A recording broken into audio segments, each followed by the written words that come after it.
सादर प्रणाम सभी को। आइए गायत्री महामंत्र और गुरु मंत्र के माध्यम से पहले अपनी मनोभूमि तैयार करते हैं। भूमि अगर तैयार न की जाए तो अच्छे से अच्छा बीज पनप नहीं पाता।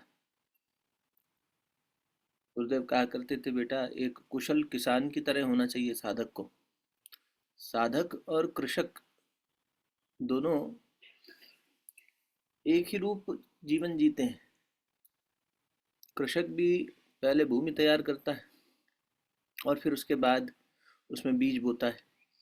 फिर उस बीज से खाद पानी देकर फसल आने लगती है। फिर फसल के साथ साथ खरपतवार भी आती है। तो एक कुशल किसान नज़र रखता है और उस खरपतवार को, जो काम का नहीं है, उसे हटाकर दूर करता है। वो कभी ये शिकायत नहीं करता प्रकृति से कि सूर्य ने इसको प्रकाश क्यों दिया, नदी ने इसको जल क्यों दिया, ये बीज तो अच्छा नहीं था। संस्कार रूपी बीज को हटाने के लिए साधक भी नज़र रखता है कि कुसंस्कार का बीज पनपेगा, जैसे ही बाहर उठेगा उसे निकालकर उखाड़ कर बाहर फेंकना है। और इतने पर भी कृषक का काम समाप्त नहीं होता। जब फसल आ जाती है तो फसल को अन्य पशुओं से बचाने के लिए, क्योंकि वो हर समय खेत में नहीं रह सकता, तो एक नकली बजूका बना के खड़ा कर देता है। ऐसा 2 हाथ का, 2 पैर का लकड़ी का ऊपर से एक हांडी रख देता है ताकि पशुओं को लगे कि कोई है। इसी प्रकार साधक को भी अपनी मनोभूमि तैयार करके उसमें अच्छे संस्कारों के बीज बोने होते हैं। और ये क्रिया करते समय पुराने बुरे संस्कारों के बीज भी पनपने लगते हैं। गुरु का तप, गुरु की कृपा, उनका ज्ञान, उनकी शरण साधक को सहारा देती है। और कुसंस्कारों के बीज जब पनपते हैं तो खरपतवार को उखाड़ने में सहायता करती है, मार्गदर्शन देती है। आइए गायत्री महामंत्र के माध्यम से और गुरु मंत्रों के माध्यम से उसी परम सत्ता को प्रणाम करें जिसे हम सविता कहते हैं। तत्सवितुर वरेण्यम, उसका वर्ण करेंगे। शरीर को स्थिर कर लीजिए, नेत्र कोमलता से बंद। आज मौनी अमावस्या की पावन तिथि चल रही है। मौन अंदर का, भीतर का 4 प्रकार की जो वाणी है, उसमें अभी तो हम वैखुरी वाणी से बात कर रहे हैं, किंतु मध्यमा, पश्यंती और परा के स्तर पर जाकर साधक परमात्मा के साथ, आत्मा परमात्मा के साथ संवाद करती है। साधक अपने गुरु के साथ संवाद करता है। तो ये भीतर की उस वाणी की स्थिति में हम पहुंचे। मौनी अमावस्या को मनु जी के अवतरण का दिवस भी कहा जाता है। मनु अर्थात मनुष्यों में सर्वप्रथम। कहते हैं कि मनु जैसी तपस्या और मनु जैसा त्याग करने वाले बहुत कम लोग हुए। कारण ये कि मनुष्य कभी कभी, आप देखें तो अध्यात्म की तरफ जब बढ़ता है तो दुखद होकर बढ़ता है। जब जीवन में दुख आता है तब भगवान को याद करता है। दुख में सुमिरन सब करें, सुख में करे न कोई। किंतु मनु ऐसी स्थिति में थे कि उनके जीवन में सब कुछ था। अच्छी पत्नी, बहुत अच्छी संतान, तपस्वी, बहुत बड़े राजा, चक्रवर्ती, पूरी धरती पर सबसे पहले मनुष्य के रूप में अवतरित हुए परमात्मा के ही स्वरूप। किंतु ये सब होने के बाद भी मनु को ये बात मन में उठी कि मुझे इसके अतिरिक्त कुछ चाहिए। जो परमात्मा का आत्मज्ञान है, प्रेम है, उसकी करुणा है, उसको पूरी गहराई से अनुभव करना है। उन्होंने ही दशरथ के रूप में फिर से जन्म लिया था। तो यदि हम देखें अपने जीवन को, तो मनु की संतान है। मन जब तक स्थिर नहीं होगा, मन जब तक परमात्मा के साथ एक रूप होना नहीं सीखेगा, तब तक उसका वर्णन भी नहीं कर पाएगा। इसीलिए मनोभूमि की बात आज और महत्वपूर्ण हो जाती है। कल से गुप्त नवरात्र शुरू होंगे, वसंत पंचमी आएगी, फिर महाशिवरात्रि आएगी, फिर चैत्र नवरात्र आएगा। तो इस प्रकार हम होलिका का पर्व आएगा। ये देश, ये संस्कृति उस अध्यात्म ज्ञान को, उत्सव की संस्कृति है। अध्यात्म का उत्सव मनाते हैं हम। तो आज भी एक उत्सव की वेला है। और मौनी अमावस्या की इस पावन वेला में, जहाँ हमारे ऋषियों ने मौन की अवधारणा को, मौन की श्रेष्ठता को हमारे जीवन में स्थापित करके दिखाया। रमण महर्षि 40 वर्ष मौन रहे, मेहर बाबा 39 वर्ष मौन रहे। मौन की शक्ति ये ऋषि जानते हैं। उतना ही कहना जितना आवश्यक है, और वह कहना जो परम आवश्यक है। हमेशा महापुरुषों ने यही किया है। उन गुरुजनों को नमन करेंगे गायत्री महामंत्र गुरु मंत्र के माध्यम से। ओम भूर्भुवः स्वः, तत्सवितुर्वरेण्यं भर्गो देवस्य धीमहि धियो यो नः प्रचोदयात्। ओम गुरुर्ब्रह्मा गुरुर्विष्णुः गुरुरेव महेश्वरः गुरु साक्षात् परब्रह्म तस्मै श्री गुरुवे नमः। अखण्डमण्डलाकारं व्याप्तं येन चराचरं तत्पदं दर्शितं येन तस्मै श्री गुरुवे नमः। अखण्डानन्दबोधाय शिष्यसन्तापहारिणे सच्चिदानन्दरूपाय तस्मै श्री गुरुवे नमः। अज्ञानतिमिरान्धस्य ज्ञानाञ्जनशलाकया चक्षुरुन्मीलितं येन तस्मै श्रीगुरुवे नमः। ध्यानमूलं गुरुर्मूर्तिं पूजामूलं गुरुपदं मन्त्रमूलं गुरुर्वाक्यं मोक्षमूलं गुरुकृपा। ओम विश्वानि देव सवितरदुरितानि परासुव यद्भद्रं तन्न आसुव। ओम शांति शांति शांति। दोनों हथेलियों को अच्छे से आपस में मलिए। प्राप्त हुई ऊर्जा को, दिव्यता को मुखमंडल पर, हृदय कमल और नाभि कमल पर स्पर्श कराइए।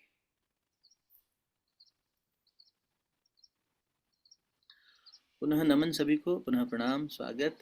आज भी हम जिज्ञासा समाधान की इस वेला में साथ बैठे हैं, जिसमें आत्मा व अरे ज्ञातव्य, आत्मा को जब हम जानना चाह रहे हैं, स्वयं को जानना चाह रहे हैं, उस आत्म तत्व से जुड़ना चाह रहे हैं, तो ये मन ही है जो उसमें सहायक होता है और मन ही है जो उसमें बाधक होता है। हे अर्जुन, मन ही सबसे बड़ा मित्र है और मन ही सबसे बड़ा शत्रु।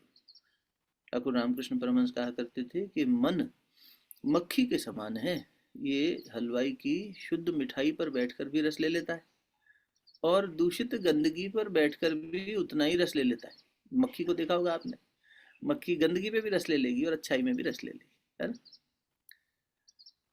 एक दिन हम ध्यान में बैठे थे और इसी बात का चिंतन हो रहा था, तो मन में गुरुदेव ने कहा कि मधुमक्खी बन।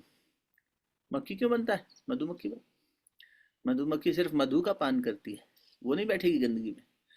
तो तुम मक्खी भी हो तो मधुमक्खी बढ़िया शानदार बनो। वैसे ही मन को जब हम रसपान, परमात्मा के रस का, रसो वही सह, परमात्मा ही केवल रस का स्रोत है, सर्वत्र उन्हीं का रस प्रसारित हो रहा है, तो उनके रस को धारण किया जाए। तो हमने पीछे इस बात को समझने का प्रयास किया था कि आत्मा को जानने की आवश्यकता क्यों है। उपनिषदों के, गुरुजनों के वाक्यों के माध्यम से इस पर अच्छी आधार भूमि तैयार हुई और कुछ जिज्ञासा समाधान की दिशा में जब आगे बढ़े, तो मन और प्राण और अपनी इंद्रियां और अपने विचार, अपनी भावनाएं, ये सब जो हमारा यंत्र हैं हमें उपलब्ध अंतःकरण चतुष्टय के रूप में या बाहर के ये यंत्र, इस यंत्रों को कैसे शोधित किया जाए, कैसे पवित्र बनाकर रखा जाए, उस दिशा में भी कुछ कुछ बातें जिज्ञासा समाधान के माध्यम से शुरू हुई थी। मुझे जहाँ तक लगता है कि आज जिज्ञासाएं जो हमारे पास उपलब्ध हुई हैं वो मंत्र को लेकर हुई, मंत्र विज्ञान को लेकर। जी, तो मंत्र की कई परिभाषाएं वेद में मिलती हैं, जिनमें से एक सुप्रसिद्ध परिभाषा ये है कि मननात् त्रायते इति मंत्रः। मननात् त्रायते इति मंत्रः, मन को जो तार देता है। जैसे हम किसी ऐसे सज्जन के प्रति, ऐसे व्यक्ति के प्रति ये बात कहते हैं, या गुरुजनों के प्रति ये कहते हैं कि जब से ये हमारे जीवन में आए, इन्होंने हमारा जीवन पार लगा दिया, इन्होंने हमें तार दिया, तार देना। तो मन को जो तार दे उसे मंत्र कहते हैं। एक परिभाषा तो ये हुई, मननात् त्रायते इति मंत्र। आवाज आ रही ना ठीक से? थोड़ा बीच में बताते रहिए। बहुत बढ़िया, ठीक आ रहा है? ठीक, धन्यवाद बाबा। तो मननात् त्रायते इति मंत्र, एक परिभाषा तो ये बैठी कि मन का जो त्राण कर दे। मन का त्राण क्यों करना है? क्योंकि मन बिखरा हुआ है, मन संस्कारों में बंधा हुआ है, बद्ध हो गया है, मन छोटा सोचने लग गया है, स्वयं को सीमित मानने लग गया है, मन ने मान्यताएं गलत बना ली हैं। मन है तो मान्यता बनाएगा, इसने कुछ बातें मानी है तो अच्छी बात है, मानना तो मानना चाहिए।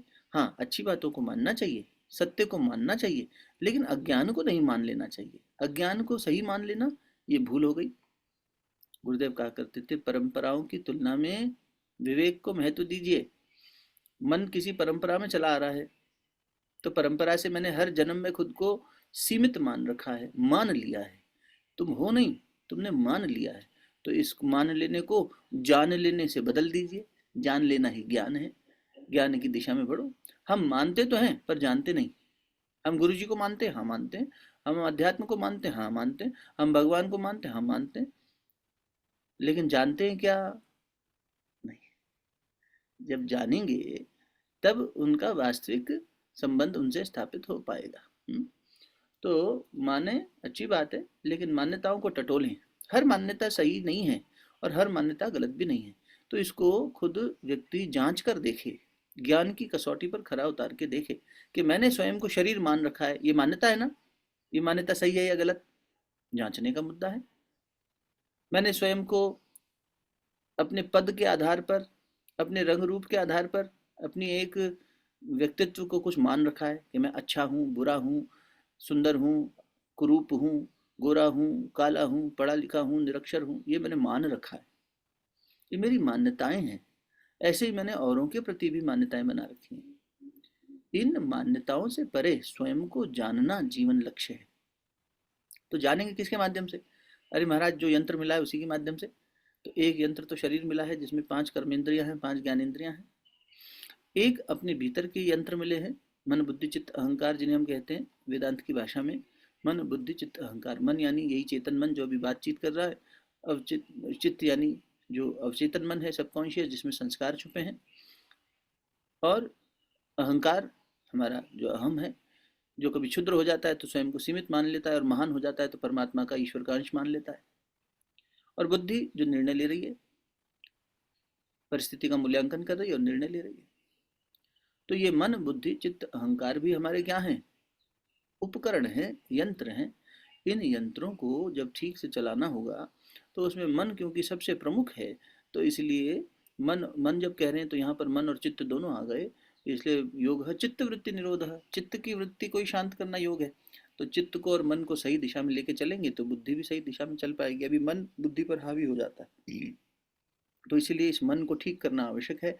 इसकी बिखरी हुई ऊर्जा को, जो वायु के समान बिखरा हुआ है, अगर वायु दिशा पकड़ ले तो बड़े तूफान खड़े कर देती है और घर के घर उड़ा देती है, हवाई जहाज को ऊपर फेंक देती है उठा के, भारी से भारी सामान ऊपर ले जाती है, उसमें इतनी शक्ति आ जाती है। पवन देव के ही सुपुत्र थे हनुमान जी। तो ये मन जब गति प्राप्त कर ले, दिशा प्राप्त कर ले, तो दिशा और गति दो चीज़, दिशा आत्मा दे दे और गति इसको अभ्यास दे दे, तो व्यक्ति का जीवन एक सही दिशा में तेज गति से चल पड़ता है। तो मन को गतिशील बनाने के लिए और सही दिशा में आगे बढ़ाने के लिए कुछ सामान चाहिए, कुछ समाधान चाहिए, वो है मंत्र। मन और त्र, इन दो शब्दों से ही मिलकर बना ना, मन और त्र। त्र यानी त्राण देना, किसको? मन को, मन को तार देना। मननाथ त्रायते इति मंत्र। जैसे इस मीटिंग से जुड़ने के लिए अभी हम लोग साथ बैठे हैं, तो हमारे पास पूजा बहन जी ने एक वो जूम आईडी भेज रखा है ना, उस पर आपने क्लिक किया, मैंने भी क्लिक किया, तो हम लोग बात कर पा रहे हैं। अब इस सृष्टि में ऐसी अनेक परमात्मा के विभिन्न स्वरूपों की धाराएं बह रही हैं। कोई शिवत्व की धारा बह रही है, कोई मर्यादा की धारा बह रही है, कहीं सरस्वती की धारा बह रही है, कहीं लक्ष्मी की धारा बह रही है। इतनी धाराएं बह रही हैं, जैसे हमारे घर के आसपास कितना अलग अलग लोड का करंट बह रहा है, बिजली, है ना। लेकिन आपके घर में बल्ब जलाने के लिए अलग छोटी सी तार से आ रहा है, वही हमें घर का रेफ्रिजरेटर चलाना है तो मोटी तार है, गीजर चलाना है, एसी चलाना है, मोटी तार है। हर अप्लायंस, हर यंत्र अपनी अपनी जितनी उसकी आवश्यकता है उतनी ऊर्जा उससे ले रहा है, लेकिन लेने के लिए उसे जुड़ना पड़ेगा ना बिजली से, बिजली की उसी तार से जुड़ना पड़ेगा, तभी वो बिजली ले पाएगा। तो मन जितनी ऊर्जा लेना चाहे और जिस ऊर्जा को लेना चाहे, तो उसे वो ऊर्जा लेने के लिए उस धारा से जुड़ना पड़ेगा, उस शक्ति से जुड़ना पड़ेगा। तो जैसे विद्युत शक्ति से एक उपकरण जुड़ रहा है और काम कर रहा है, ऐसे ये यंत्र भी उस महान शक्ति से, जिसने इसे बनाया, जिसने इस पूरी सृष्टि को बनाया, उससे जुड़ना चाहे तो क्या करें? तो हमारे ऋषि जनों ने, जो पूर्व समय के वैज्ञानिक ही थे, अध्यात्म के वैज्ञानिक, उन्होंने कहा कि हर धारा से जुड़ने के लिए एक कोड बनाया जाए, और वो कोड ही मंत्र बना। तो अगर मुझे सविता की धारा से जुड़ना है तो गायत्री उसका नाम रख दिया। संस्कृत में गायत्री तो कोई देवी नहीं थी, गुरुदेव ने उसको स्वरूप दिया। नहीं तो 100 साल पहले तक तो गायत्री कोई देवी है ऐसा कोई समझता भी नहीं था। आज भी लोग कहते हैं गायत्री का भी कोई मंदिर होता है क्या भला? सरस्वती मंदिर देखे हैं हमने, दुर्गा मंदिर देखे हैं, लक्ष्मी जी का मंदिर भी देखा है, पर ये गायत्री कौन देवी आ गई नई? बेटे वो मंत्र है, उसको समझाने के लिए हम आपको एक तस्वीर बना के दे रहे हैं, क्योंकि मन तस्वीरों में समझता है। इसलिए हमारा मन जो तस्वीर को देखकर उसे याद कर पाता है, तो उन तस्वीरों में ही गुरुदेव ने फिर तस्वीर बनाई कि इस मंत्र की शक्ति को समझाने के लिए हंस बनाया, हंस के ऊपर एक देवी माँ को उठाया, उसको 18-20 साल की युवती जैसा बनाया। गुरुदेव ने कहा है बेटा हम चाहते तो बूढ़ी महिला को भी बिठा सकते थे वृद्ध अवस्था में, तो बड़ी प्रौढ़ अवस्था में, पर हमने युवती क्यों बिठाई? ताकि तुम जब संसार में देखो आसपास तुम्हें नारी दिखे तो उसमें माँ का स्वरूप देखो। युवती की तरफ नजर जल्दी टिकेगी क्योंकि कामना और वासना से मन भरा हुआ है, किसी प्रौढ़ महिला की तरफ या वृद्ध महिला की तरफ कम टिकेगी। तो क्या हो रहा है, ये सम्मान पूर्वक तुम सबको देखो इसलिए युवती बनाई। और ये शक्ति बैठेगी किस पे बेटा? बोले हंस पर बैठेगी। गुरुदेव कहते हैं क्या ऐसा संभव है कि एक पंछी पर एक मनुष्य बैठ सके? नहीं, ये तो प्रतीक है समझाने के लिए कि जब तुम में हंस वृत्ति होगी तो गायत्री तुम्हारे साथ बैठेगी, गायत्री शक्ति को तुम धारण कर पाओगे। तत्सवितुर्वरेण्यम कब होगा? वर्ण तब होगा जब तुम हंस वृत्ति पैदा करोगे, वृत्ति को ठीक करोगे, हंस की वृत्ति लाओगे। हंस क्या है जी महाराज? बोले अगर दूध और पानी मिला दें तो पानी छोड़ देगा, दूध पी लेगा। हंस मोती खाता है, क्या मोती खा के किसी का पेट भरा है आज तक? लेकिन मोती जैसा अमूल्य कुछ जो समुद्र की गहराई में मिलता हो, जल्दी से नहीं मिल जाता, इतना गहरा गोता लगा के जो मोती चुन सके, उस विवेक शक्ति को जब हम धारण कर लेंगे अपने अंदर, तब हमारे अंदर गायत्री प्राकट्य लेगी। तब हम सविता का वर्ण करने योग्य होंगे, उसको संभालने योग्य होंगे। बुद्धि नहीं हो और आप हमें धन दे दें तो हम धन का सदुपयोग करेंगे कि दुरुपयोग? दुरुपयोग कर लेंगे। साध नहीं पाएंगे ना। शक्ति तो दे दी आपने, लेकिन प्रेम पूर्वक आपने शक्ति दी कि अरे हमारा बच्चा है चलो उसको दे दें, लेकिन हमें संभालना ही ना आए तो हम नुकसान कर बैठेंगे। ऐसा धन, ऐसी बुद्धि, ऐसा यौवन, ऐसा चरित्र किसी काम का नहीं जिसे संभाला ही ना जा सके। ठीक है ना? देसी घी कुर्ते में नहीं लिया जाता, पात्र में लिया जाता है। कपड़ा लेकर नहीं चले जाते बाजार में कि चलो घी ले आए, घी लाने के लिए बर्तन लेकर जाते हैं। वैसे ही जब हम अपने मन रूपी बर्तन को साफ करते हैं, शोधित करते हैं, तब उसमें ये शक्ति धारण हो पाती है। कौन सी? सविता की शक्ति, प्रकाश की शक्ति, प्रसव की शक्ति, रूपांतरण की शक्ति, विवेक की शक्ति। तो ये अपने अंदर जब हम ये वृत्ति पैदा करेंगे तो भगवान हमें देगा। तो पैदा कैसे होगी भाई? उससे जुड़ेंगे तभी ना। जिसके पास बैठेंगे उसके गुण आएंगे। सिद्धांत है प्रकृति का। हवा के पास बैठेंगे हवा अनुभव होगी, अग्नि के पास बैठेंगे गर्माहट अनुभव होगी, जल के पास बैठेंगे शीतलता अनुभव होगी, पत्थर पे बैठेंगे तो नीचे बैठेंगे पत्थर पे तो वैसा अनुभव मिलेगा, गद्दी पे बैठेंगे तो वैसा अनुभव मिलेगा। जहाँ बैठेंगे उसके गुण हमारे अंदर आने लगेंगे। फिजिक्स का एक सिद्धांत है भौतिकी का कि energy travels from high potential to low potential. तो हम लो पोटेंशियल पे हैं और हाई पोटेंशियल पे गर्मी है तो हमें पसीना आ जाएगा। उसकी शक्ति हमसे ज़्यादा है तो हम पे धारण। तो जिसकी शक्ति ज़्यादा है वो दूसरे को प्रभावित कर देगा, अपना प्रभाव दूसरे पर डालेगा। पुराने समय में जब ट्रेन से यात्राएं लंबे दिनों तक चलती थी, हमें भी याद है हम दिल्ली से बेंगलोर जाया करते थे पढ़ने, तो 2.5 दिन की यात्रा होती थी। कर्नाटका एक्सप्रेस नाम की एक ट्रेन चलती थी और 2.5 दिन के अंदर लोग एक दूसरे से बातचीत भी करते थे, दोस्ती भी करते थे, खाना भी एक दूसरे से साझा करते थे, बैठते थे। तो अगर कोई ताश निकाल ले तो जिसको नहीं खेलनी आती थी वो भी सीख लेता था कि अब दो दो दिन साथ बिताने, चलो ताश खेलना सीखते हैं। जिसका प्रभाव, गुरुजी ने लिखा है बेटा, एक चोरी करने वाला दूसरे को चोरी करने के लिए प्रेरित कर लेता है, एक शराबी दूसरे को शराब पीने के लिए प्रेरित कर लेता है, शायद थोड़ा सा पी के देख। अब जिसकी संकल्प शक्ति ज्यादा है वो दूसरे को प्रभावित कर देता है, प्रेरित कर देता है, चल कर मेरे साथ तू भी कर, एक बार करके देख। है? ऐसे ही जिसकी शक्ति ज्यादा है वो दूसरे को प्रभावित करेगा। तो जब हम अपने से अधिक शक्तिमान के साथ बैठेंगे तो उसके गुण अपने अंदर ले आएंगे, चाहे वो अवगुण ही क्यों ना हो। तो अब अवगुण तो नहीं लाने, ताश खेलना, शराब पीना और ये सब करने के लिए तो किसी शक्तिशाली के पास बैठना समझदारी होगी नहीं। तो विवेक क्या कह रहा है कि नहीं यार, जो अच्छा है मेरे लिए, जो आवश्यक है मेरी चेतना के विकास के लिए, उसे ना धारण करें। तो चलिए भैया उसके पास बैठते हैं जो हमसे ज़्यादा श्रेष्ठ है, महान है, अच्छा है, सच्चा है, और उसके गुणों को धारण करें। तो महाराज शिवरात्रि आ रही है, हम शिव जी के गुणों को धारण करना चाहते हैं। बहुत अच्छे। तो शिव जी के साथ बैठने के लिए उनका एड्रेस तो बताओ, उनका कोई जूम आईडी तो बताओ, उनका कोई लिंक तो दो, उनका कोई पासवर्ड तो बताओ। तो हाँ बिल्कुल है पासवर्ड, ये लो, ओम नमः शिवाय जप लेना। ये क्या हो गया? ये मंत्र हो गया जो एक पासवर्ड की तरह दे दिया। अब जब इसको जैसे जैसे हम अप्लाई करते जाएंगे, उस शक्ति के गुण हमारे अंदर उतरते चले जाएंगे। नहीं साहब, हमें तो जो है दुर्गा का गुण चाहिए, तो ये लो भाई, दुर्गा की स्तुति है, दुर्गा का मंत्र है, दुर्गा का मंत्र करो। इससे क्या होगा? बोले देवताओं की शक्ति इकट्ठी हुई थी तो दुर्गा माता बनी थी, ऐसे हमारे अंदर की देवत्व शक्ति जागेगी और दुर्गा वाला तत्व हमारे अंदर उतर आएगा। तो मंत्र क्या कर रहे हैं आप समझ गए हैं कि अगर मैं विष्णु की शक्ति लेना चाहता हूँ तो ओम नमो भगवते वासुदेवाय अष्टाक्षरी मंत्र कर रहा हूँ। अगर मैं, क्योंकि एक प्रश्न भी है ये शायद कई प्रश्नों की श्रृंखला में, कि कौन सा मंत्र मंत्र जपे, लंबा छोटा वैदिक लौकिक, है ना?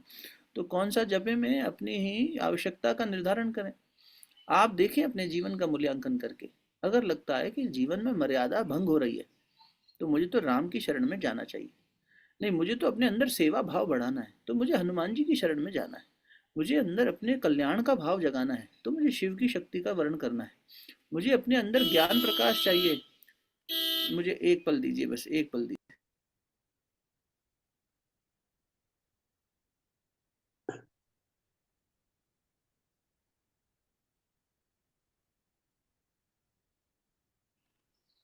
भैया। तो मुझे अपने अंदर जिस शक्ति का वर्ण करना है, जिस भी शक्ति का वर्ण करना है, ये मैं मूल्यांकन करूं, जिस गुण को मुझे धारण करना है अपने जीवन के आधार पर, क्योंकि हमारी सोल जर्नी यानी आत्मा की यात्रा के आधार पर हमारे संस्कार भिन्न भिन्न हैं। तो अगर मेरे अंदर दुर्योधन ज्यादा तंग कर रहा है तो भाई मुझे वैसा उसका कुछ दूसरा गुण लेना पड़ेगा। मेरे अंदर का दुर्योधन बार बार मैं कर रहा है, मेरे अंदर की कोई दुशासन की प्रवृत्ति मुझे तंग कर रही है तो वैसा समाधान चाहिएगा। मेरे अंदर नहीं साहब, बाकी सब तो चीज़ें ठीक है, मेरा द्वंद्व बहुत बना हुआ है अर्जुन जैसा, तो फिर मैं कृष्ण की शरण में जाना चाहूंगा जहाँ मुझे समाधान मिले। जो ऊर्जा हमें चाहिए, जैसे बाजार से जाते हैं, जो सामान चाहिए होता है तो लेकर आते हैं, भोजन करने बैठते हैं, जो भोजन परोसा गया उसमें से आपको जो उचित लगता है शरीर के लिए आप धारण करते हैं। ये विवेक लगाते हैं ना, वैसा ही विवेक लगाना है। मंत्र उधार में नहीं मांगना किसी से हमें, आप बता दो जी, ये बता दीजिए, हमारे बताए मन से मत चलिए, अपनी अंतरात्मा से पूछिए। जीवन में गुरु आता है तो गुरु क्या करता है? गुरु भी आपने देखा होगा पहले के समय में गुरुजन जो हैं वो कान में मंत्र बताते थे ना, वो कहेंगे आपकी इधर तौलिया लगा के कान में। अब हम भी उन्हीं गुरु के शिष्य हैं, हमें भी बताएंगे और हमसे कहेंगे कि निधि जी को मत बताना कि तुम कौन सा मंत्र करते हो। अरे क्यों, आप तो एक ही गुरु हैं और हम तो आप ही के बच्चे हैं, तो क्या आप अलग अलग भेद करते हैं क्या? बोले भेद नहीं करते बेटा, संगीता की चेतना अलग स्तर पे है, सुभाष जी की अलग स्तर पे है, अंकुर की अलग है, नवल किशोर जी की अलग है।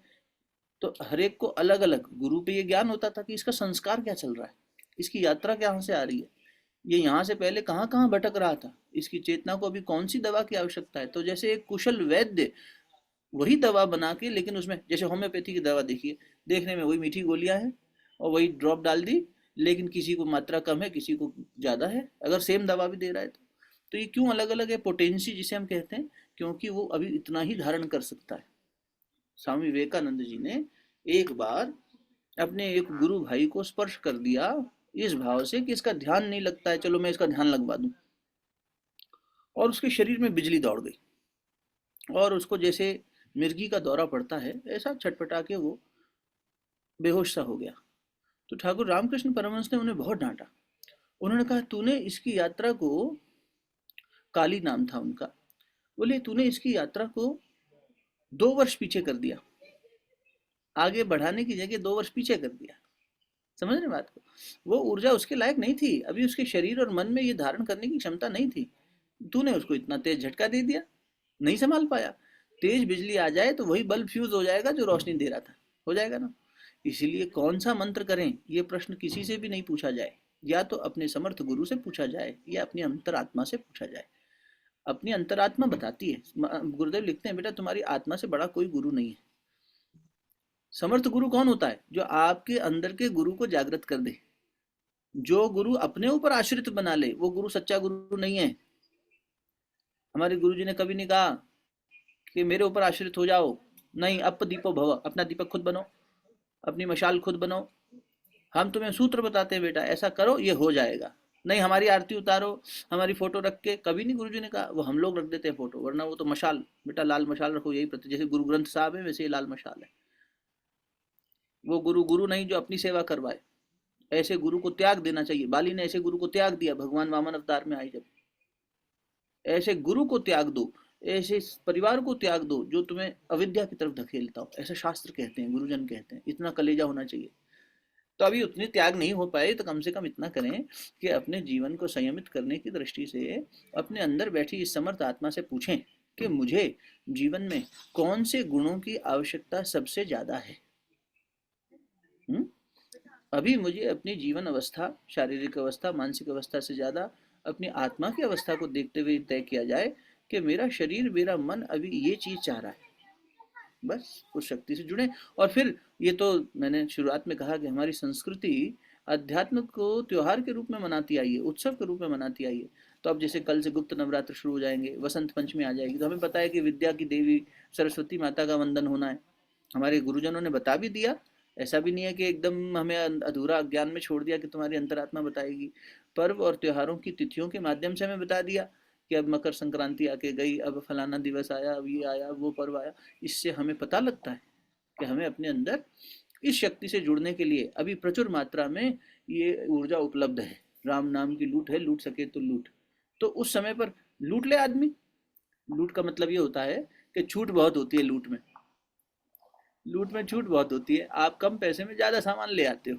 सेल लगी हो तो कम पैसे में ज्यादा सामान, तो कम मेहनत में ज्यादा लाभ मिल जाता है। तो इसीलिए भगवान समय समय पर, इसीलिए तो अवघड़दानी है, करुणामयी है, कि वो कहते हैं कि आप, गुरुजन हमें वो तिथियां बता देते हैं कि ये वो समय है जब आप अगर परमात्मा की इस धारा से जुड़ेंगे तो अधिक ले लेंगे। इस प्रकार हम सारे पर्वों को इसलिए सहर्ष मनाते हैं। और इन सब को मनाते हुए साधक को अपने भीतर के मूल्यांकन के आधार पर ये समझ आ जाता है कि मुझे अमुक धारा से जुड़े रहना है। जैसे आपके कोई परम इष्ट, तो कोई राम उपासक होंगे, और कोई शिव उपासक होंगे, कोई देवी उपासक होंगे। देवी में भी कोई राधा के उपासक होंगे, कोई पार्वती के उपासक होंगे। तो हमारी जो ये उपासना है, ये अपनी निष्ठा से एक गुरु एक इष्ट से जुड़ी रहे। और स्वागत हम सबका करें, उत्सव हम सबका मनाएं, सारे मंत्रों का सम्मान करें। बीच बीच में कभी दूसरे मंत्र को अभ्यास करना हो तो कर सकते हैं, ऐसी कोई दुविधा की बात नहीं है ना। तो मंत्र हमारे को अगर जीवन में गुरु ने दिया है तो वो, या हमारे इष्ट से जिनसे हम जुड़े हैं उन इष्ट का मंत्र हमें जपना चाहिए। मंत्र दो प्रकार के होते हैं, एक वैदिक, एक लौकिक। वैदिक मंत्रों के उच्चारण में बहुत सारे बंधन होते हैं, वो जन सामान्य के लिए नहीं उपलब्ध होते। लौकिक जन सामान्य के लिए, यानी लोक में, इस पूरे लोक में कोई भी इसे जप सकता है। तो जैसे आप सुनते आए होंगे कि गायत्री महामंत्र पहले कीलित था, श्रापित था। श्रापित था, कीलित था, मतलब बोले इस विद्या का दुरुपयोग होने लगा तो इस विद्या के जो ज्ञाता थे, जैसे ऋषि विश्वामित्र, उन्होंने इसको श्रापित कर दिया। तो गायत्री को विश्वामित्र का श्राप लगा। अरे ये कैसी बात हुई? श्राप का मतलब कोई बुरी बात नहीं होती। श्राप का मतलब होता है उसे बचाने के लिए उन्होंने उसे लोगों से, कि इसका उपयोग अब कोई नहीं करेगा या कुछ चुने हुए लोग ही करेंगे। जैसे घर में कोई चोट लगने वाला ऐसा सामान, जैसे चाकू रखा है रसोई में, और चाकू तो भोजन बनाने के लिए बड़ा आवश्यक है, भाई सब्जी काटते हैं, फल काटते हैं, इससे तो बड़ी लाभकारी चीज़ है, हाँ बिल्कुल है। लेकिन छोटा बालक हो तो रसोई में, तो आप उसे छुपा देंगे कहीं गलती से ये चोट ना लगा ले इससे, क्योंकि इसे नहीं पता इसका उपयोग कैसे करना है। तो आपने क्या किया, चाकू को श्रापित कर दिया कि चाकू मिले ही ना किसी को। वो सामान जिससे किसी को नुकसान अज्ञानतावश हो जाए, या कोई उसका दुरुपयोग करके अपने लाभ के लिए गलत करने लग जाए, तो उसको छुपा दिया जाए। तो ये श्रापित कर दिया। तो अब ये क्या हुआ, श्रापित करने का मतलब कि इसे कुछ लोग ही जप पाएंगे। ये वैदिक हो गया, ये वैदिक मंत्र है, इसे हर कोई नहीं जप सकता। लेकिन जब गुरुदेव आए तो गुरुदेव ने तपस्या क्यों करी, 24-24 साल की 24 पुरुषचरण क्यों किए? ताकि वो अपने तप से उन्होंने उसे सार्वलौकिक कर दिया। अब लता मंगेशकर जी भी गा सकती हैं और अनुराधा पौडवाल भी गा सकती है और आप भी गा सकते हैं। अब वो गायन शैली में गाइए, आपको जो जो राग अच्छी लगती हो, टूटा फूटा गाइए, कोई दिक्कत नहीं, क्योंकि एक ऋषि ने अपनी तपस्या के बल से उसमें होने वाली त्रुटियों को अपने ऊपर ले लिया। वरना तो मंत्र को गलत दृष्टि से और गलत तरीके से करें, खंडित तरीके से। हमें याद है, हम गायत्री महामंत्र 24 अक्षर 23.5 अक्षर का मंत्र है, तो हम जब गुरुदेव से जुड़े उससे पहले तक तो गायत्री मंत्र भी गलत जपते थे। हम बोलते थे ओम भूर्भुवस्व तत्सवितुर्वरेण्यम भर्गो देवस्य धीरमहि, धीमहि नहीं धीरमहि, एक मात्रा एक्स्ट्रा थी हमारी, तो हम धीरमहि धीरमहि, हमें लगता था धीरमहि मतलब धीर, धीर धरने वाला, तो बालक बुद्धि थी, वैसा ही चलता था। और गुरुदेव के संपर्क में आए तो समझ में आया कि आज तक तो अपन गलत जप रहे थे। तो ये गलत जपे का मरा का राम कैसे हो गया हमारा? अरे हम तो गलत जपते थे महाराज आपका नाम, फिर भी आप इतना प्यार करते, बोले तेरे मरा में भी हमने राम ढूंढ लिया। ये कब हुआ? ये तब हुआ जब देवऋषि नारद ने अपने तप की ऊर्जा से रत्नाकर से कहा कि तुम मरा से राम पैदा कर सकते हो, तुम मरा मरा करो, राम अपने आप पैदा हो जाए। तो ये गलत करके सही कैसा हो गया महाराज? इसमें किसी गुरु का तप लगा था, इसीलिए। तो हमारी त्रुटियों के साथ में हमें स्वीकार करते हैं गुरु, और अपने तप की ऊर्जा से हमारे आगे होने वाली त्रुटियों का भी वहन कर लेते हैं। इसलिए कहा जाता है कि आप गुरु का वर्ण नहीं करते, गुरु आपका वर्ण करता है। हमने तुम्हें अपने स्कूल में दाखिला दे दिया बेटा, अब हमें तुम्हें पढ़ाना है, हमें तुम्हें शानदार बनाना है, तुम्हें डिग्री हम दिलाएंगे। गुरु अगर आपके पक्ष में खड़ा हो ना भगवान की अदालत में, तो भगवान भी सजा नहीं देंगे, क्योंकि पैरवी करने वाला गुरु है। ये है गुरु की महिमा हमारी संस्कृति में। इसलिए गुरु द्वारा प्रदत्त मंत्र होना चाहिए। गुरु भी एक ही शिष्य को उसकी चेतना के पड़ाव के अनुरूप अलग अलग मंत्र देते हैं। ऐसा भी होता है कि आप गुरुदेव से जुड़े गायत्री महामंत्र आप दैनिक करते हैं, बिल्कुल, लेकिन किसी पड़ाव पर गुरुदेव आपको कह देंगे जा तू अब राधा राधा जप, हरे राम राम राम हरे हरे कर, या ओम नमः शिवाय जप, या दुर्गा सप्तशती पढ़। क्यों गुरुजी, आप तो कहते थे गायत्री मंत्र में सब कुछ है, आपने तो गायत्री महाविज्ञान लिख दिया, अब ये सब क्या? बेटा अब तेरी चेतना को इस सब्जेक्ट की भी जरूरत है, ये भी पढ़ ले। जैसे एक यूनिवर्सिटी में कई सारे कॉलेज होते हैं, या एक कॉलेज में कई सारे टीचर्स होते हैं, कई सारे सब्जेक्ट पढ़ाए जाते हैं, तो जो सब्जेक्ट हमारे लिए अनिवार्य है, अनुकूल है, उसके टीचर के पास भेजा जाता है ना। जाओ उस टीचर, दत्तात्रेय जी 24 टीचर के पास गए ना, और 24 टीचर से सीखा, 24 गुरुओं से सीखा कि ब्रह्म विद्या क्या है। वैसे ही आपका गुरु कभी कभी आपको दूसरे गुरुजनों के पास भी भेज सकता है, दूसरे मंत्र भी बता सकता है। उन सबको समझते हुए अपनी पूर्ण निष्ठा अपने मौलिक मंत्र में रखी जाए, गुरु मंत्र में रखी जाए। और अगर जीवन में गुरु नहीं है और मंत्र अभी कोई ऐसा हमने धारण नहीं किया है, तो निश्चित ही आज जैसे हमने निवेदन किया है, आज मौनी अमावस्या, ऐसे स्थान में, ऐसे वातावरण में शांति से बैठकर अपने अंदर मूल्यांकन करके जीव ये तय कर सकता है अपनी अंतरात्मा रूपी गुरु से पूछ के कि मुझे सबसे अधिक किस गुण की आवश्यकता है। वह गुण धारण करने के लिए या तो मैं किसी गुरु की तलाश करूं, और गुरु की तलाश में जल्दबाजी करनी नहीं। ठाकुर कहा करते थे गुरु कोई सामान्य नहीं है, बेटा 2 पैसे का घड़ा लेने जाते हो। आजकल गुरु बनाना फैशन हो गया है, मैं ये बात इसलिए कह रहा हूँ, हालांकि आप लोगों पर लागू नहीं होती, पर ये सत्र बाद में भी कुछ लोग सुनते हैं, इसलिए युवा लोग भी सुनते हैं। तो ये नहीं कि गुरु हमारे भी हो, फटाफट कोई किसी को गुरु बना लो, किसी ने भी घोषित कर दिया कि हम गुरु हैं तो हम उनकी शरण में चले जाएं, या इनके बड़े चेले बन जाएं, इनके बहुत फॉलोअर्स हैं, नहीं। अध्यात्म गुरु बहुत महान चीज होती है। ठाकुर कहा करते थे, नरेन 2 पैसे का घड़ा लेने जाता है तो ठोक बजा के देखता है कि जल ठंडा करेगा कि नहीं, इसमें कहीं कोई तरावट तो नहीं आई हुई, टूटन टूटन फूटन तो नहीं है। तो बेटा गुरु तो जन्मों का सौदा है, एक बार गलत जगह दाखिला ले लिया तो पूरी पढ़ाई सत्यानाश हो जाएगी। इसीलिए सोच समझकर पूरे धैर्य के साथ गुरु का वर्ण करें, आवाहन करें। गुरुदेव कहते थे धरती प्यासी होती है तो बादल स्वयं आके बरसता है, तुम्हारी प्यास सच्ची होगी तो गुरु तुम्हारे जीवन में आएगा। तुम्हें कहीं जाना नहीं है गुरु ढूंढने, तुम्हें बस पुकारना है। बछड़ा पुकारेगा, माँ खुद आ जाएगी दूध देने के लिए उसको। तो इसी प्रकार तुम बेटा सिर्फ गुरु को ध्यान में लाओ, उसे पुकारो, लेकिन ढूंढने जाने के नाम पर गलत से सौदेबाजी मत कर लेना। आत्मा की सौदेबाजी, गलत जगह गिरवी मत रख देना अपनी आत्मा, अपने मन को गलत जगह समर्पित मत कर देना। जन्म जन्मांतरों तक फंसे रह जाएंगे, यात्रा धीरे पड़ जाएगी, पीछे पिछड़ जाएंगे। जो दिखता है सो बिकता है वाली माइंडसेट से नहीं जाना हमें कि इनका बात बड़ी अच्छी लगी, ये तो गुरुजी लगते हैं हमें। अरे ऐसे भ्रमित हो जाओगे। कालनेमी घूम रहे हैं इतने सारे। सतयुग में तो एक कालनेमी आया था हनुमान जी को बेवकूफ बनाने के लिए कि चलो इसको बुद्धू बना के पकड़ लें। बल बुद्धि विद्या देहु मई हरऊ कलेश विकार। विद्यावान गुनी अति चातुर, ऐसी विद्यावान को, अति चतुर को भी पकड़ने के लिए एक कालनेमी रावण ने भेज दिया था। या रावण खुद साधु का वेश बना के सीता जी को भ्रमित करने आ गया था। तो हम सोचो कितने कालनेमियों से घिरे हैं, बाहर भी और भीतर भी, हमारे अंदर भी बैठे हैं। तो हमें उनसे बचना है ना। तो इसीलिए जल्दबाजी नहीं, अपने स्थान पर बैठे बैठे ही गुरु की तलाश करें। और अगर जीवन में कोई गुरु नहीं है तो भगवान से बड़ा कोई गुरु नहीं। भगवान के लिए आपसे निवेदन अभी हमने किया, बाली ने गुरु को त्याग दिया ना, तो भगवान से ऊंचा कोई गुरु नहीं है। ये भगवान और गुरु हैं एक ही, कंफ्यूज मत होइएगा, अलग नहीं है। लेकिन वो जो वास्तव में भगवान के ही अंश और स्वरूप बनकर हमारे जीवन में गुरु बनकर आए, उनकी बात अलग है। और जो खुद का सिर्फ ढोल पीटे कि हम गुरु हैं, हम गुरु हैं, हमसे आओ, हमसे अच्छा ज्ञान ले लो, नहीं, ऐसा नहीं जल्दबाजी करेंगे। भगवान जब जिस रूप में हमारे जीवन में गुरु बनकर जब आना चाहेंगे तब आएंगे।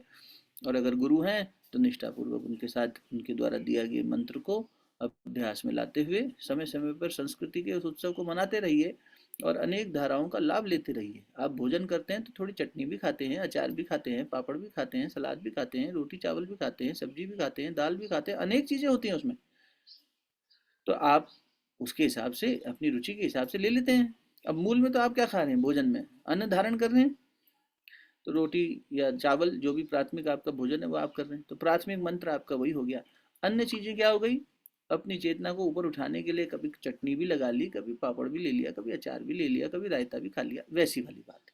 तो इसमें ऐसा नहीं है कि हम एक मंत्र के प्रति अपनी निष्ठा खत्म कर रहे हैं। कई बार लोग सोचते हैं अरे हमें एक गुरु के निष्ठा, गुरु निष्ठा चाहिए।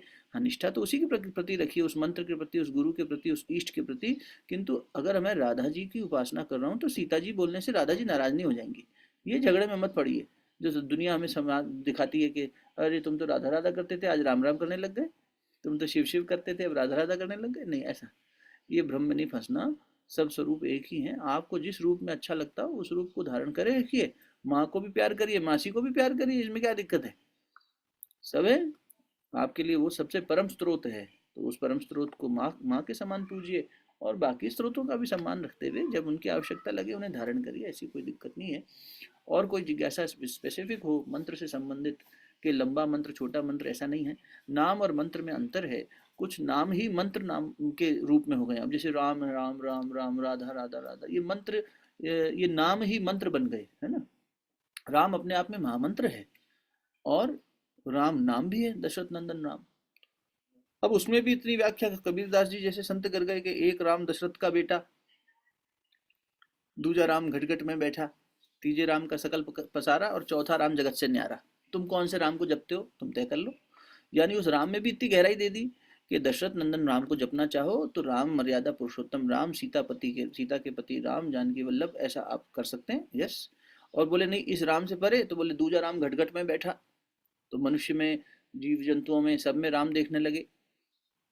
फिर तीजे राम का सकल पसारा, वो सिर्फ इस जगत में नहीं सब जगह पसरा हुआ है, सब जगह उसी का पसारा है। और चौथा राम जगत से न्यारा, चौथा कुछ कर ही नहीं रहा, वो शाश्वत ब्रह्म चैतन्य विराट, जिसमें कोई हलचल नहीं है, जिसे हम निर्विकार कह रहे हैं, जिसका कोई स्वरूप नहीं है, जो त्रिगुणों से परे है, सचित सत रज और तम तीनों से परे है, ऐसा राम। अब तुम, यानी राम शब्द में उन्होंने चारों वो बता दिए, स्तर बता दिए। एक राम दशरथ का बेटा मतलब भगवान, जब पंच महाभूतों से मनुष्य रूप में आया, जो उसको भी जप सकते हैं, उससे भी राम का तत्व अपने जीवन में उतार सकते हैं। फिर घट घट में व्यापित ईश्वर, ईशावास्यम इदम सर्वम, सर्वत्र ईश्वर ही है। दूजा राम घट घट में बैठा। अब किसी घट से वो प्रकट हो रहा है, किसी घट से कम प्रकट हो रहा है, बस, है ना। सब घट में ही एक ही राम। अब जहां जहां हो रहा है प्रकट, वहीं प्रणाम। हम प्रणाम किसको ज्यादा कर रहे हैं, जिसमें वो राम प्रकट हो गया। अरे तुम में तो देवत्व प्रकट हो गया, तुम तो ठाकुर के बढ़िया शिष्य निकले, अरे विवेकानंद तुम्हें प्रणाम। तो ये हम क्या कर रहे हैं, ये उनकी जिसके अंदर उस है, सब में है, सब में प्रकाशित नहीं हुआ, क्योंकि उस व्यक्ति ने अपने ऊपर कार्य नहीं किया। जिसमें प्रकाशित हो गया उसमें, अब प्रकाशित कैसे हो, थोड़ा रामायण की तरफ चलते हैं 2-3 मिनट, फिर आप अपने कोई प्रश्न हो तो पूछ लीजिएगा, वरना शांति पाठ लेंगे।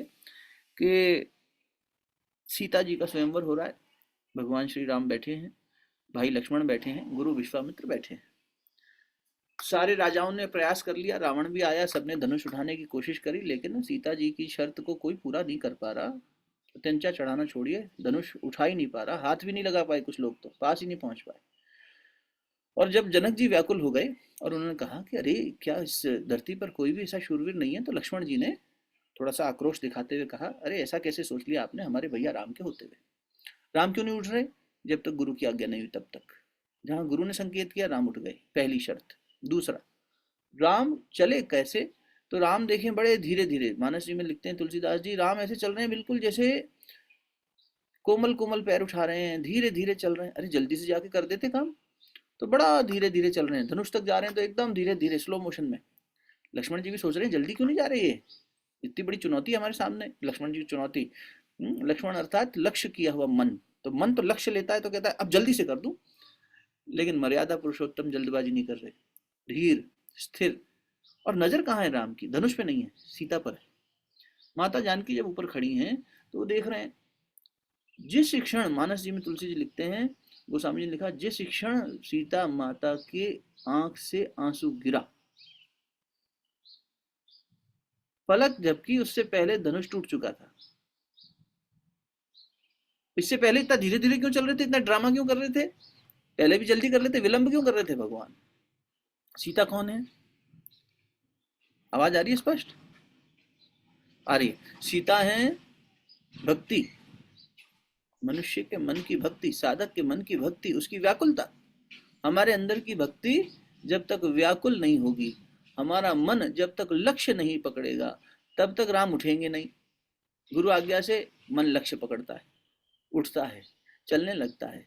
लेकिन जगदीश्वर राम कौन है? सब एक राम घट घट में, एक राम दशरथ का बेटा, दूसरा राम घट घट में बैठा। तो जब सब घट में राम है, तो कोई चोरी कर रहा है, कोई डकैती कर रहा है, कोई कुछ गलत आचरण कर रहा है, ये ऐसा क्यों दिख रहा है भगवान? जब सब में आप हो तो फिर संसार में गलत क्यों होता है? मन में प्रश्न आता है ना। अरे सब में राम है। स्वामी विवेकानंद कह रहे हैं, मैं उस प्रभु का सेवक हूँ जिसे अज्ञानी लोग मनुष्य कहते हैं। सब में प्रभु है, तो सब में प्रभु है, लेकिन ये दुष्ट आचरण कर रहा है, इसको तो फांसी लगनी चाहिए, इसको तो खत्म हो जाना चाहिए। हमारे मन में ऐसा आता है क्योंकि ये दुष्टता कर रहा है। तो ऐसा क्यों है? क्योंकि उसने अपने राम को जागृत नहीं किया। उसमें है तो, लेकिन हलचल में नहीं आया। राम हलचल में ही नहीं आए, जीवन में गुरु नहीं आया इसलिए हलचल में नहीं आए। मन ने कोई लक्ष्य नहीं पकड़ा इसलिए हलचल में नहीं आए। और इतना होने पर भी गुरु भी है, लक्ष्मण भी है, लेकिन तब भी हलचल में आए तो बड़ी धीरे धीरे मंथर गति में, जल्दबाजी नहीं कर रहे, पहुंच नहीं रहे जल्दी से। अरे हमारे अंदर राम है तो जल्दी प्रकट हो जाए। बोले तुम्हारी भक्ति व्याकुल हो जाए जरा एक बार, एक पल के लिए व्याकुल होकर पुकारो, फिर देखो पलक झपकोगे उससे पहले जीवन के सारे धनुष तोड़ देंगे राम। तो ये राम की कृपा है। तो इसीलिए मंत्र तो क्या है ना, अभी हमने शुरुआत में निवेदन किया आपसे, ध्यान मूलम गुरु वाक्यम, गुरु गीता के माध्यम से, मंत्र मूलम गुरु वाक्यम, मंत्र मूलम गुरु वाक्यम। गुरु ने कह दिया, वो मंत्र हो गया। और कोई मंत्र समझ में आया नहीं आया, संस्कृत का है किसका है। और ये सच्ची घटना है। महाराष्ट्र के एक संत हुए, वो अपने शिष्यों को बड़ा ऊट पटांग सा मंत्र दे देते थे, जैसे काला पत्थर हरी मिर्च, इसका जाप कर। अरे भाई ये कौन सा मंत्र हुआ? बोले तुझे मुझ पे भरोसा है ना, तू इसका ही जप कर, तू मरा का जप कर, उसमें से राम मैं पैदा करके दूंगा। हमारी साधना में प्राण तो हमारा गुरु डाल रहा है ना। तो इसीलिए गुरु मिल जाए, मन लक्ष्य पकड़ ले और भाव व्याकुल हो जाए, तो भगवान जागृत हो जाता है, भीतर का राम जागृत हो। उसके लिए हमें ये 3 शर्तें रखनी होंगी। आत्मा रूपी गुरु से जुड़ना होगा, मन को निर्धारित लक्ष्य की ओर प्रेरित करना होगा, और भाव को शुद्ध बनाकर भक्ति में व्याकुलता लानी होगी। जब ये तीनों शर्तें मैच हो जाएंगी, तब देखिए जनकपुरी राम में हो गई, अयोध्या में हो गई, वैसे ही हमारा जीवन भी सुंदर हो जाएगा। इसलिए मंत्र तो भाव पर, सारा खेल भाव का है। मंत्र जपे जा रहे हैं, माला फेरत जुग गया, फिरा न मन का फेर, है ना। वो मरा से राम पैदा कर गया, तुम बेटा राम राम बोलते बोलते भी नहीं कर पा रहे। गुरुजी बड़ा डांटते थे, तेरी साधना बांझ है क्या? कठोर बोलते थे, तेरी साधना से कुछ पैदा नहीं हो रहा, इतने सालों से जप रहा है, कुछ तो होना चाहिए था तेरी साधना में, तेरे ध्यान में गहराई आनी चाहिए थी। बेटा तू बस मुंह से जपे जा रहा है, जीवन में नहीं उतार। तो जो है उसको जीवन में उतार ले, उसी से आनंद हो जाएगा। और ये मंत्र उसमें सहायक होते हैं उस सत्ता से जुड़ने में। इनकी इतनी ही उपयोगिता है और ये बहुत बड़ी उपयोगिता है। लेकिन कोई मंत्र या मन को उस तरफ ले जाने के लिए पीछे भी निवेदन हुआ था पिछले इसमें विचार चिंतन में अपने जिज्ञासा समाधान में, कि मूल में फिर उसके बाद आत्मान्वेषण तो करते ही रहना पड़ेगा, अपने आत्मा के साथ जुड़कर उसे उतारते तो रहना ही पड़ेगा, है ना। बस आज मेरे पास इतनी बात थी कहने को। आपके कोई और जिज्ञासा या प्रश्न हो तो बताएं, अन्यथा फिर आज विराम लेंगे।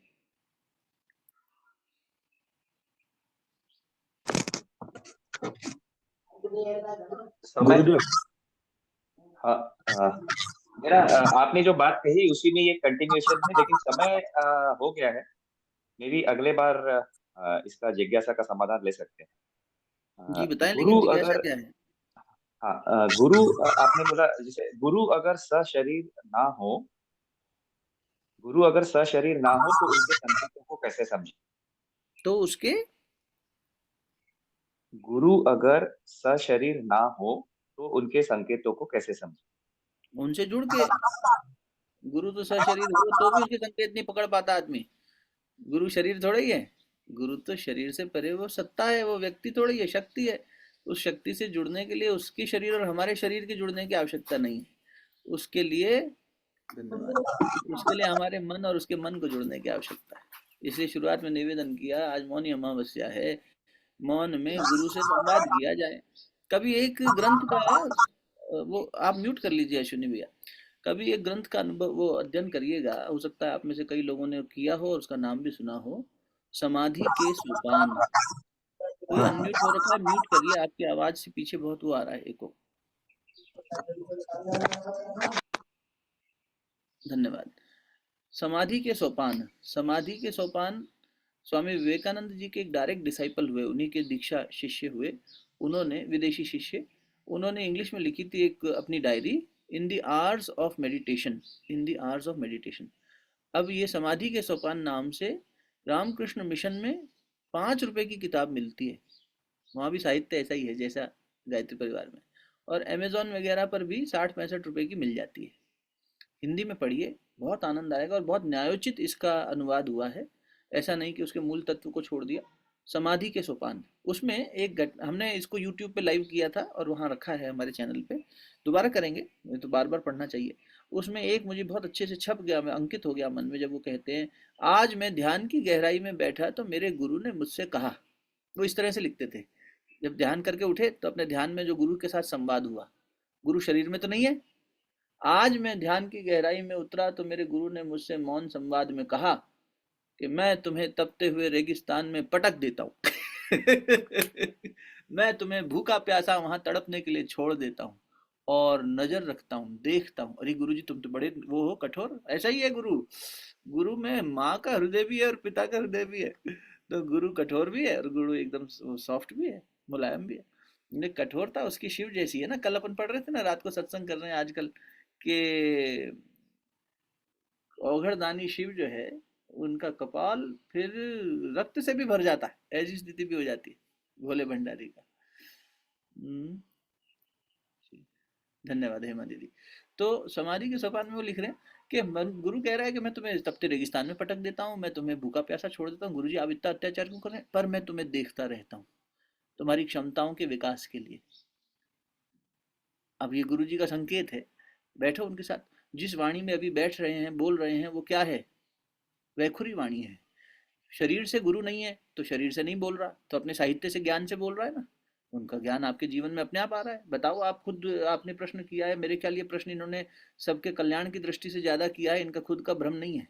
कई बार मनुष्य अपने प्रश्न इसलिए पूछता है कि दूसरे का भ्रम दूर हो जाए, तो ये जिस जिस तक ये बात जाएगी उस तक भ्रम दूर हो, इसलिए अश्विनी ने पूछा। वरना इनका तो अनुभव है कि गुरु कभी संदेश के रूप में आ जाता है, कभी कोई व्यक्ति के माध्यम से कुछ कह देता है, कभी किसी पुस्तक के माध्यम से कुछ कह देता है, कभी अंदर की प्रेरणा से कुछ कह देता है। तो अब ये कैसे पता लगे? चलो और स्पेसिफिक उत्तर देने, हमने बाबा से ही पूछा था कि बाबा ये कैसे पता लगे कि कोई मैसेज अगर मेरे मन में उठा, कोई बात उठी, तो वो मेरे गुरु की बात है अथवा मेरे मन की महत्वाकांक्षा है। आपके प्रश्न को यूं रख लेते हैं। हाँ, तो ये मेरे मन में ये आया, यही बात थी। है ना, हाँ समझ गया। तब हाँ, मेरे मन में आया कि यार मैं अश्विनी को फोन लगाऊं। तो अश्विनी से मेरा संस्कार कह रहा है फोन लगाने को, मुझे कोई स्वार्थ है जो सिद्ध करना है, या गुरु चाह रहा है कि अश्विनी को फोन लगा? ये मैं कैसे जानूं? इतने छोटी छोटी चीजों में भी हम गुरु को लाना चाहिए। तो गुरु जी आप बताओ। तो क्या होगा? गुरु जी बाबा ने कहा देखो, जब ईश्वर की प्रेरणा होती है, गुरु की प्रेरणा या आदेश होता है, तो वो प्रेरणा आपके मन में तो उठेगी ही, आपके अतिरिक्त अन्य लोगों को भी कह दिया जाएगा या अन्य व्यवस्था भी बना दी जाएगी कि जाके अश्विनी को ये बात कह दो। तो क्या होगा कि आपके माध्यम से वो काम कराना था। अब आपको ये अभी संशय है कि ये मेरा मन की इच्छा और महत्वाकांक्षा है या मेरा गुरु चाह रहा है कि मैं करूं, ये प्रेरणा किसकी है, मेरे मन के संस्कार की या गुरु की इच्छा? तो गुरु दूसरे के माध्यम से भी कहलवा देगा। जब एक ही बात आपको अपने मन के अतिरिक्त और जगहों से भी सुनने को मिलने लगे, कहीं पढ़ लिया अचानक, अरे यार यही तो मेरे मन में आ रहा था, ये मेरे यहाँ भी आ गया, ये इन्होंने भी कह दिया, तो समझो ये गुरु का आदेश है, तो कूद पड़ो। हम आज भी कोई काम अपनी इच्छा से नहीं करते, जब तुम कहोगे, इसलिए हमारे काम देर से होते हैं। गुरुजी आप पहले प्रमाणित करो कि आपने, आपकी इच्छा है। तो उनको हम बार बार विचारों को तंग करते हैं, आपकी इच्छा है, बताओ हम कैसे जाने? हमारे कई जन्मों के संस्कार हमें प्रेरित प्रेरित करते हैं अच्छा बुरा सब करने के लिए। किसी से बात बंद भी करना है करना, गुरुजी मेरे मन में नहीं आ रहा इससे बात करूं, क्या संस्कार पूरा हो गया या क्या बात हुई, आप बताएं। हर जगह आप अप्लाई करके देखिए। ये तो खैर बहुत बारीक चीजें हो गई रोजमर्रा में, लेकिन वैसे अगर आपके मन में कोई प्रेरणा आ रही है कोई कार्य करने की, तो गुरु निश्चित रूप से उसी से संबंधित बातें सब जगह से आपके पास पहुंचा देते हैं, और आपका मन और ज्यादा सुदृढ़ होकर उस दिशा में चलने के लिए प्रेरित हो जाता है, संकल्पित हो जाता है ना? तो गुरु को शरीर से पकड़ना भी नहीं है, शरीर में होते भी आज गुरु जी, तो आप रोज फोन लगाते क्या, रोज चिट्ठी लगाते क्या, रोज वहां उनके पास जाके पैर दबाते क्या कि गुरु जी आज ये संशय हो गया, तो भीड़ लगी रहती है उनके पास, तो क्या करते वो? खाने पीने का, शौच जाने का भी समय नहीं मिलता बेचारों को, सब जा जा के पूछते। इसलिए शुरू में कहा समर्थ गुरु वो होता है जो आपके अंदर के गुरु को जागृत कर दे। गुरु आपके, मान लो आप दूध हो और गुरु दही है, तो थोड़ा थोड़ा दही सब में लगा दो, सारे दूध दही बन जाएंगे। फिर सब दही है तो सबको मक्खन बना दो, फिर मक्खन से सबको घी बना दो, सबका रूपांतरण करता चलता है, आपके अंदर अपने अंश को बैठा देता है और वहीं से बैठा प्रेरणा देता रहता है। तो इसलिए उसी से जुड़ना है। गुरु कोई व्यक्ति है ही नहीं, वो तो शक्ति है, वो शक्ति आपके भीतर है। बस शांत होकर, मौन होकर, ये बैखुरी वाणी से बात करने की नहीं है, ये मध्यमा से भी बात नहीं बनती, ये तो पश्यंती और परा का खेल है। पश्यंती यानी देखना, परा यानी आत्मा परमात्मा का संवाद, परा वाणी, जहाँ एक हो गए आप, दो वाणी रही नहीं, है ना? दुल्हा दुल्हन मिल गए फीकी पड़ी बारात, लिखा लिखी की है नहीं, ये देखा देखी बात, दुल्हा दुल्हन मिल गए फीकी पड़ी बारात, कबीरदास कहते थे। जब दोनों पति पत्नी सुहागरात के लिए मिल गए तो उनको मतलब ही नहीं है कि बारात में कौन आया, किसने खाया, कौन क्या गिफ्ट लाया। तुम और तुम्हारा गुरु एक हो गए तो फिर कोई सारी धुन सवार हो जाती है, फिर मीरा को कोई मतलब ही नहीं कौन मेरा ससुराल और कौन पराया कौन अपना, वो तो मतवाली हो रही थी। तो वो परावाणी में जब आप पहुंच जाते, पश्यंती ये हुआ कि आप देखने लग जाते हो, आप गुरु की ही चेतना को सब जगह घटित होते देखने लगते हो, आपकी दृष्टि ऐसी हो जाती है। पश्यंती यानी देखना, विपश्यना उसी से बना है, विपश्यना स्वयं को देखना, विशेष रूप से देखना, विपश्यना। मध्यमा यानी प्राण से प्राण मिल गया, और वैखुर यानी शरीर से शरीर। मेरा शरीर बोल रहा है, आपका शरीर सुन रहा है, आपके कान सुन रहे हैं, मेरी ये वाणी बोल रही है। अगर मैं बोलना बंद करूं, आप कहोगे भैया आवाज नहीं आ रही, क्योंकि आपका कान सुन रहा था। मध्यमा में हमारे प्राण एक रूप हो गए, इधर हमारे प्राण की हलचल आपके प्राण की हलचल जुड़ गई। पश्यंती में आपने आंख बंद करी, हमें देख लिया, हमने आंख बंद करी, आपको देख लिया, बंद भी क्या करी, हर जगह आपको देख रहे हैं, है ना? सब जगह राम ही राम दिख रहा है। और परा में चौथा राम जगत से न्यारा, वो न्यारा जो है ना, उससे संबंध बन जाता है, एक हो जाता है, ऐसा है ना? बहुत अच्छा प्रश्न था, इसलिए आज ही ले लिया, क्योंकि कई बार क्या होता है वो फ्लो टूट जाता है।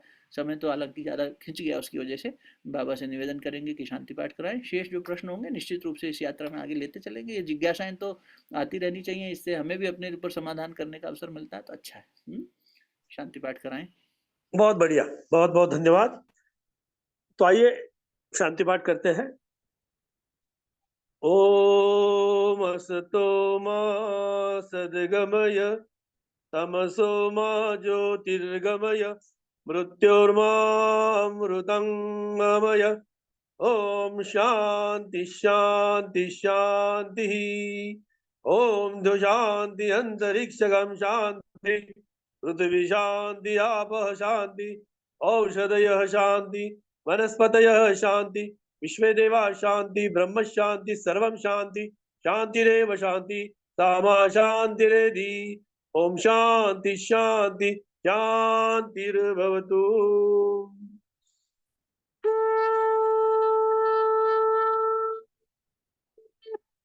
बोलो सच्चिदानंद भगवान की जय, सब संतन की जय, आज के आनंद की जय।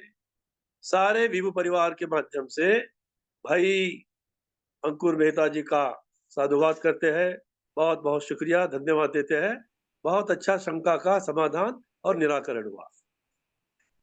धन्यवाद बाबा।